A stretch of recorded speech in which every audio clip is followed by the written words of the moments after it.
Mark Pryor, Dodger pitching coach since 2018, and back on the program. Been a while. How are you?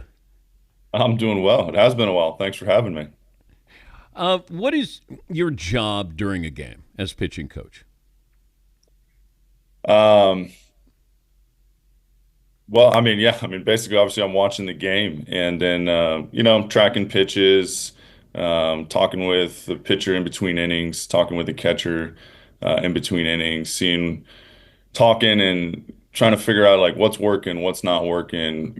Do we have an idea what they're trying to do from an offensive approach with our pitcher? And then maybe, starting to game plan, what's going on? What do we want to do the next time through? Like who's coming up? How do we want to attack them? Do we want to, do we kind of want to stay with the plan before the game? Do we want to, do something different and audible, change some things up? And so those are kind of a lot of the in-game conversations, with your pitcher, and with the catcher. And then as the game gets going on and say your starter starts getting towards the end, then the conversations with Doc start happening.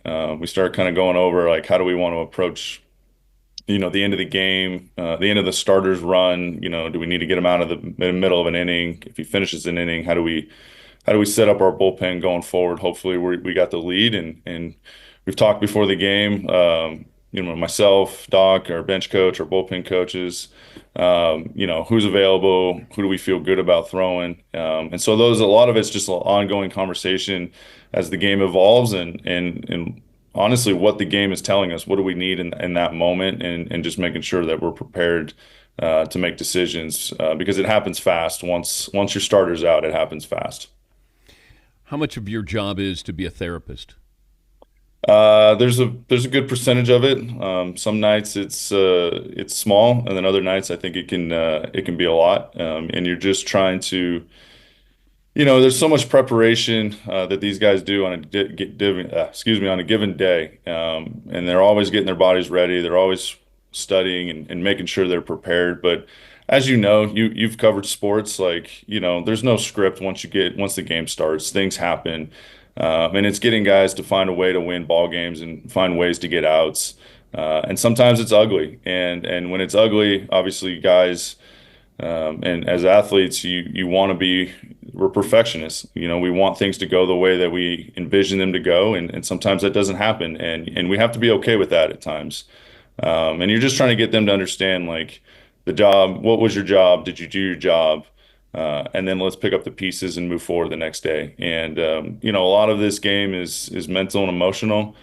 These guys are really unbelievable elite athletes, but so much of it comes down to how can you maintain your emotions in the moment, and how can you just continue to try to execute pitches to get the other hitter out. How many of your players, your pitchers, know your resume?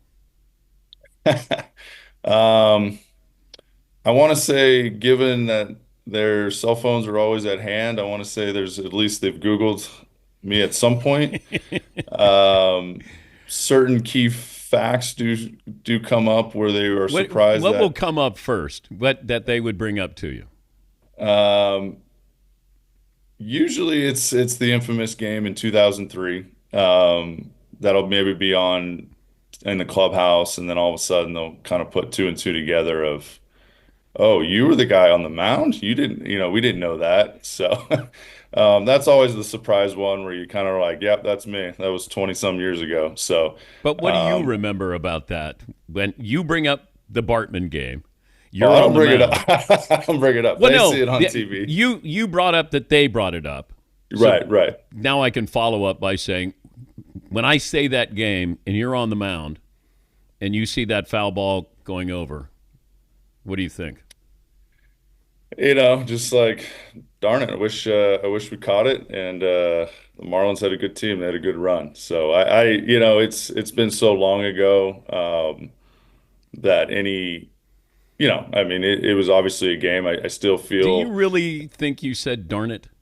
No, I didn't say darn it. I used a lot of other words, but I don't, uh, I think I pointed and said some things, and um, I mean, look, it comes up every day in the games. I mean, it came up in the Giants Padre game yesterday. It still happens, and look, Yeah. it's the beauty of baseball that all these things can through the course of time of this game and how many games have been played, that plays like that still happen, and that's why it's great. It's played by humans. There's a lot of great things that happen. There's crazy plays that happen every night in the game, and so I think that's what makes people love the game because every single night you show up, things happen that you don't expect, and then things that you think shouldn't happen because everybody's seen it happen before, and you shouldn't do it. It happens again. So it's the beauty of the game. It's what draws people to it. It's what people love about it, but it's also what can be maddening at time, depending on which side of the fan base you're on. Talking to Mark Pryor, Dodgers pitching coach since 2018. Dodgers at the Rockies tonight at 8:40 Eastern. Who does Otani remind you of pitching wise? Well, nobody, because nobody hits as well as he does as a pitcher. Though I did see a stat the other day that Fergie Jenkins had, I think, 13 homers as a Cub. So I guess he had some good power numbers. But Just his uh, pitching style. Who does? you know, it's a little bit. It's got a little bit of Nolan in him, like where he's just gonna. And I know I'm dating myself, but I grew up watching Nolan and at the tail end of his career. Um, and like if he wants to just rear back and blow it by you, like he's going to do it. And I think we've seen that where obviously he has a very good and a very nasty sweeper, but if he wants it, he's going to get 100 and he's going to throw it right past you. And I think the at bat he had an at bat in Kansas City. I think it was like his second or third outing. And he's been kind of in the mid 90s, and all of a sudden, guy comes up and he's like, "Here you go. Here's 300-mile-an-hour pitches." And so, uh, you don't. We have a lot of guys who throw extremely hard in this league, and so the velocity is not nothing, or isn't as exciting and unexpected, I guess is a better way to say it, that it used to be. But all of a sudden this dude just out of nowhere is 100, 101, 102. And so that reminds me of watching Nolan when I was a kid, where it was just like, all right, I know he knows I'm throwing a fastball and here it is and see what you can do with it. And that's pretty cool. I mean, it's still as a coach, it's one thing, but it's really, really as a fan to watch him do what he does is pretty awesome. How would you pitch to Otani? Uh, well, yeah, as a pitching coach, we tried unsuccessfully at times. I mean, look, I was a two-pitch pitcher, so it's trying to move my fastball around and throw my breaking ball and try to change the shape. And I try to go up and in and slow him down and away, and maybe just trying to use all four quadrants. I mean, he's when he's in a when he's in a groove, there's no pitch that he can't cover. And I think that's what makes him special. You can throw it 100 miles an hour up and away, and he'll go backside, left field, homer, 20 rows deep. You can go down and in at 100. He'll pull a ball. He'll take off speed, with ass out, like he did the other day. Completely like lost his entire body, and he still hits it 105, and it gets over the fence. So you hope that you catch if you're an opposing pitcher, you hope that you catch him when he swings a little bit off. But right now, it looks like he's starting to get his swing going again, and he's doing some pretty incredible things. And just the way he impacts the baseball, he that's the crazy thing is watching other big leaguers in the dugout marvel about how hard he hits the ball, and that's the thing that is just like jaw dropping. It's not that it's the power and the average. It's this guy's at, seems like he's averaging 110 off the bat every single time. And guys are like big league guys are extremely like in awe watching how hard he hits the ball, even if it's an out. It's insane. Yeah, I remarked or marveled at that a couple of years ago. If I'm just listening to guys hit, there are certain guys when you hear them hit, that's different than everybody else, and he's one of those guys. Anybody else come to mind that when you hear that ball off the bat, you know You who it know, is?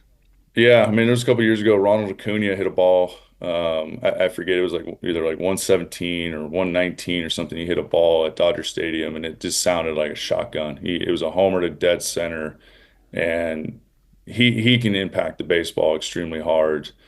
Um, Freddie, Freddie can move some balls forward all over the field, but when he impacts the baseball at times, it comes off really hot.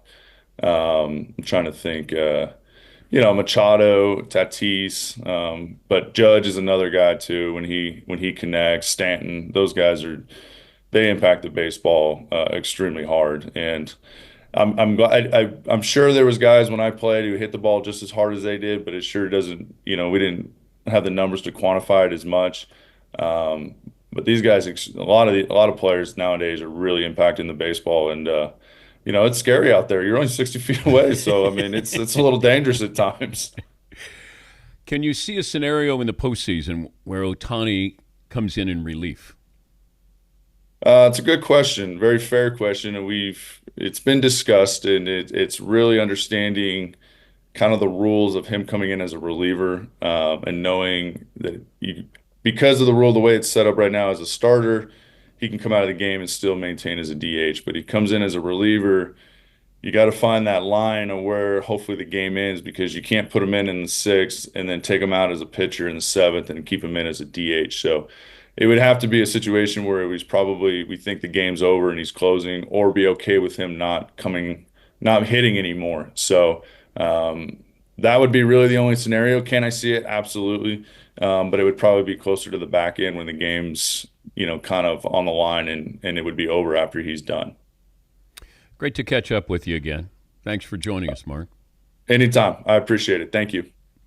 It's Mark Pryor, Dodgers pitching coach and former All-Star with the Cubs. And, yeah, I forgot that Mark was on the mound when the Bartman play happened. I didn't.